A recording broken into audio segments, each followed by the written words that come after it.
তোমাদের বলেছিলাম যে গয়না ফুলের মালা দিয়ে সাজানোর পর মায়ের মুখটা দেখতে কতটা সুন্দর লাগে সেটা নেক্সট পার্টে দেখাবো। তোমরাই সবাই কমেন্ট করে জানিও কিন্তু মাকে দেখতে ঠিক কতটা সুন্দর লাগছে।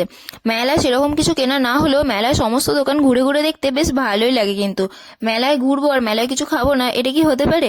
তাই ঘুগনি থেকেই স্টার্ট করলাম। তবে ঘুগনি খাওয়ার পর চপের দোকানে গিয়ে আমরা তো কনফিউজ হয়ে গিয়েছিলাম যে কি চপ খাবো, ডিসাইডই করতে পারছিলাম না। ফাইনালি মোচার চপ কিনে খেতে খেতে নাগরদোলার কাছে গিয়ে দেখি আর এখানে তো আবার ওপর থেকে সবাই কাগজ ছড়াচ্ছে।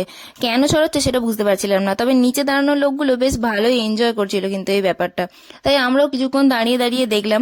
তারপর দেখি মেলার এক কোণে আবার পুতুল নাচ হচ্ছে, সেটা দেখে ইন্টারেস্টেড হয়ে টিকিট কেটে ভিতরে তো ঢুকলাম, কিন্তু তারপর দেখি পুরোই ঠকে গেলাম।